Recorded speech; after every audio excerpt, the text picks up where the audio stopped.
2025년 8월 16일 살아계신 하나님의 말씀 누가복음 6장 20절부터 21절 말씀을 가지고 가난한 자의 복에 대해서 말씀합니다. 예수님이 산상수훈이라고 불리는 이 처음 설교라고 볼 수 있는 그 팔복에 대해서 그 첫 번째 말씀을 보면은 첫 마디가 마태복음 5장 3절에 심령이 가난한 자는 복이 있나니 천국이 그들 것임이라고 말씀하고, 그리고 평행 구절이라고 볼 수 있는 누가복음 6장 20절에 예수께서 눈을 들어 제자들 보고 이르시되 너희 가난한 자는 복이 있나니 하나님 나라가 너희 것이라고 말씀하고 있는 걸 보게 됩니다. 그럼 심령이 가난한 것과 그냥 가난한 것과는 무슨 차이가 있는 걸까요? 예수님께서는 이 두 표현을 통해서 하나님 나라에 합당한 자가 누구인지, 그리고 그 나라의 원리가 무엇인지를 다른 각각의 맥락에서 강조하신 거예요. 하나님 나라에 적합한 자는 그 어느 것이든 간에 예수님의 은혜와 권능을 대체할 수 있는 것을 가지고 있음으로 해가지고 절대적 필요성이 희석되어 있는 이런 거는 바람직한 게 아니라는 거예요. 오직 주님 앞에 그저 향하는 세상적인 가난이든 뭐든 그것이 원인이 돼가지고 주님만 바라고 사는 거, 그게 하나님 나라에 적합하다. 그럼 왜 심령이 가난한 자가 복이 있을까요? 마태복음 5장 3절에 심령이 가난한 자는 복이 있나니 천국이 저희 것이. 예수님께서 가르치시고자 했던 그 의도는 우리들이 그 내면적인 완전한 의존, 전적인 마음과 정성을 다 심령을 다한 그걸 통해서 하나님 나라를 소유해야 된다고 하는 그 말씀을 하신 거예요. 전적인 의존. 예수님께서 하나님 앞에서 자신이 아무것도 아님을 깨닫고 자기 자신의 정신적이나 의식적이나 지식적이나 또는 생각과 심적인 그런 세속적인 것에다가 그 무엇을 더하듯이 주님의 가르침을 더하는 그런 혼합되고 절충적인 그런 것에 동의하지 않으신다. 오직 하나님의 은혜와 긍휼만을 전적으로 의지하는 겸손한 낮은 마음을 가질 때에 그런 자들이야말로 하나님 나라의 진정한 주인이라고 하는 것을 가르친 거예요. 이유는 간단해요. 심령의 가난으로 인해서 천국 소망으로만 간절한 상황에서 주님을 믿고 의지하고 전적인 순응을 결단할 때, 그 심령의 가난으로 인해서 주님께만 의지하게 될 때에 그게 바로 복이 된다고 하는 것을 말씀한 거죠. 당시 유대인들은 구약의 율법과 그의 의에 대한 이해가 아주 깊었던 사람들이잖아요. 그런 예수님께서는 그런 외적인 율법 준수나 또는 형식적인 종교행위 그게 아니고 마음의 중심과 태도를 주께 향해서 재지적 정립되기를 바라시고 강요하셨던 거예요. 그런데 이전에 수천 년 동안 내려온 그 율법 그거에 대해서 속박되는 그게 아니라 새로운 주의 말씀에 대해서 새롭게 적응하라고 하는, 그게 예수님이 세우신 그 어떤 정신적이든 의식적이든 또는 심적인 그 풍요가 가져다주는 교만한 거, 내가 이런 철학적인 수준에 있어, 나는 이 정도 심령의 높은 단계의 사색적인 경험을 가지고 있어, 이런 자기의 의를 경고하시고 하나님 앞에 전적인 순복과 의점을 가진 영적 겸손이야말로 구원의 첫걸음이라고 하는 것을 선포하신 거예요.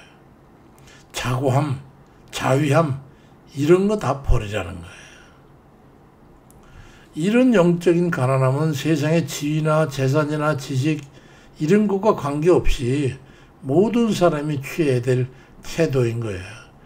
그러니까 세상에 그 어떤 사람도 어떤 지식적인 어떤 권세, 어떤 계급, 어떤 위치 이런 사람 망라하고 주님 앞에서는 평등하다는 거죠. 무식한 사람을 천시받고 하던 그런 시대적 상황은 다르다는 거지. 진정으로 하나님을 찾는 사람, 그런 사람은 자신의 부족함을 인정하고 하나님께 전적으로 의지하고 주께서 말씀하시는 기준에 자신을 변화시키고 순응하기 위한 그런 결단이 있어야 되는 거예요. 내가 좀 안다고, 좀 사색에 깊이가 있다고, 그게 무슨 소용이냐 이 말이야. 그렇다고 해가지고 예수님의 십자가 죽음이 그보다 더 필요한 게 그들에게 있어야 된다고, 그런 게 아니라 해석적인 게 문제가 아니에요. 그게 마가복음 8장 33절에 34절에 무리와 제자들을 불러 이르시되 누구든지 나를 따라오려거든 자기를 부인하라고, 그러고 따르라고 말씀하잖아요. 자기를 주장하고 변명하는 그런 의식을 가질 때에 언제 그래도 주님의 말씀과 배치되는 상황에 부딪히게 되면서 자기 부인을 못하고 자기 거부를 못하고 그만 거기에 주저앉아서 혼란과 그리고 혼미 속에 이러지도 저러지도 못하는 그런 딜레마에 빠지게 되는 거예요.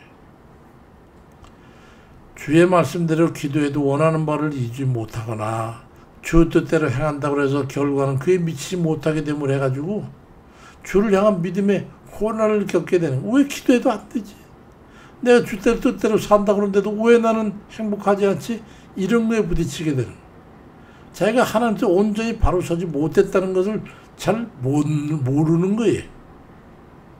하나님의 원함에 온전히 합치하지 못하기 때문에 우리 모두가 다 뭐 그런 부분은 없지 않아 있지만은 누가 더 갭을 많이 가지고 있느냐 이거지. 자기의 의지나 생각과 뜻이나 이런 것이 많은 사람일수록 하나님 말씀에 온전히 서지 못해요. 하나님의 원함에 온전히 합치하지 못하기 때문에 원인이 그거예요. 심령을 온전히 비워서 빈 그릇이 돼가지고 자기 심령이나 수의 모든 삶의 모든 가치, 생각, 정신 이런 것이 가난함을 주 앞에 증명하는 그런 삶이 먼저 되시길 바랍니다. 그 모양이 겸손한 모습으로 생각되지 않습니까? 왜 가난한 자는 그런 복이 있을까? 누가복음 6장 1절에 너희 가난한 자는 복이 있나니 하나님 나라가 너희 것이라고 하는 이 말씀은 사회적 약자를 향한 특별한 관심 그리고 세상적 가치관과 전복의 의미를 가지고 하는 게 뒤집어 버리겠다는 거예요. 세상적인 생각, 가치 이런 거 또 위도가 3도만 바뀌어도 뭐 진리가 아닌 진리, 파스칼이 말했던 그런 거 그걸 뒤집어 버리겠다는 거예요. 예수님의 핵심 의도는 세상적인 소유의 많고 적음이나 또는 계층의 높고 낮은 이 고저가 하나님 나라의 소유에 전혀 무관한 것임을 말씀하고 있는 거예요. 하나님은 예수님의 이 말씀은 당시 사회에서 소외되고 억압받던 천민이나 노예계급 또 귀족 또 부유한 이들 이런 이들 간의 구분을 없애버린 거예요. 그건 다 필요 없다는 거예요. 당시 가난한 자들은 사회적으로 경시되고 종교적으로도 낙인이 찍히고 하는 그런 경우가 많았지만 하나님 나라에 가서 그게 무슨 상관이 있냐 이거죠.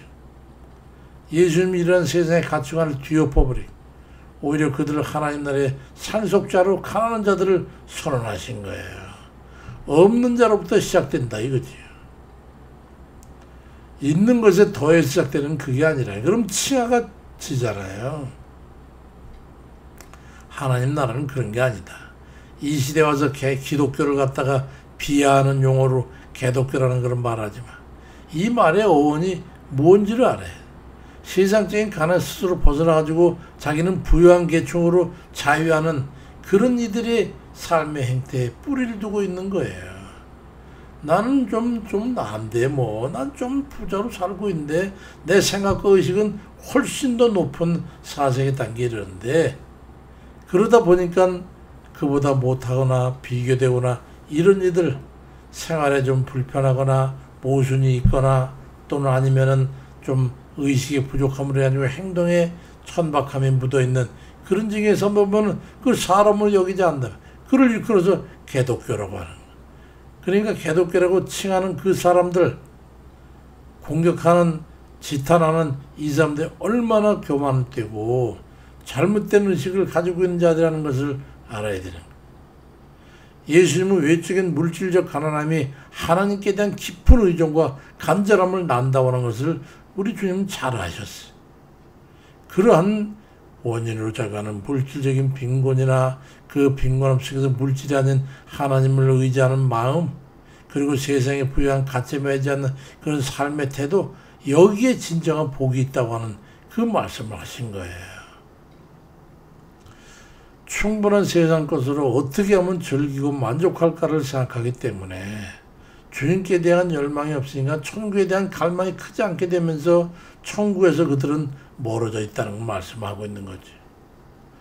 누가복음 12장 20절 이하에 하나님은 이르시되 어리석은 자야, 오늘 밤에 네 영혼을 도로 찾으리니 그러면 네 준비한 것이 누가 되겠냐 그러셨으니 자기를 위해 재물을 쌓아두고 하나님께 대해 부여하지 못한 자 다 이와 같을 거라고 말씀하잖아요.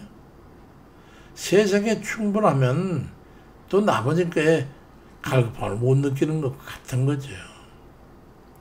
그래서 누가복음 12장 15절에 상가 모든 탐심을 물리치고 사람의 생명이 그 소유에 넉넉한 데 있지 아니하다고 가난해지라는 말씀을 하는 거예요. 그래서 주님께서는 주님으로 인해 가지고 가난함을 온통 채우기를 바라는 이 겸손한 가난한 이들을 하나님 축복하시는 거예요. 하나님께서는 하나님 나라의 시민은 세상의 기준과는 완전히 다른 가치관을 가는 자들임을 분명히 하셨어. 하나님 앞에서 자신의 한계와 무능함을 인정하고 오직 하나님의 은혜와 뜻에 순복하고 주의 은혜로 채우기를 바라는 그 마음을 축복하시는 겁니다. 예수님은 모든 사람이 하나님 앞에서 영적으로 가난한 자가 되기를 바라시는 거예요.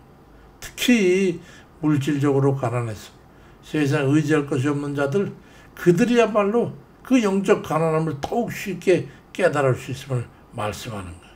그들은 온전히 주님만 바라보기 때문에 결론적으로 예수님의 의도는 세상적인 부나 권력을 자랑하고 스스로 의롭다고 여기는 마음, 그런 거 다 내려놓고 오직 하나님께 전적으로 의존하는 그런 겸손한 마음으로 나오라는 거예요. 세상까지 부유한 자들은 기도도 절실하지 못하고 마음에 대한 사모함도 보잘것없는 걸 우리가 우리 주위에서 흔히 보지 않습니까? 야고보 2장 5절에 내 사랑하는 형제들아 들을지어다. 하나님이 세상에서 가난한 자를 택해서 믿음에 부유하게 하시고 또 자기를 사랑하는 자들에게 약속하신 나라를 상속으로 받게 하지 아니하셨느냐고 말씀합니다. 이 말씀의 깊은 의미를 생각하시고 우리 하나님 앞에 겸손하게 가난한 마음으로 있는 것을 나눠야 가난하지 않겠습니까? 그런 의미를 생각하시고 우리 하나님 앞에 정신적 심령으로나 마음으로나 의식적으로나 또 육체적인 그런 세상이나 세속적인 것이나 가난함에 행복해하고 감사할 수 있는 그런 이들 다 되시길 주의 이름으로 축원드립니다. 아버지, 이 나라 이 백성 위에 함께해 주옵소서. 하나님, 주께 의지하고 예수 그리스도의 이름으로 기도드립니다. 아멘입니다.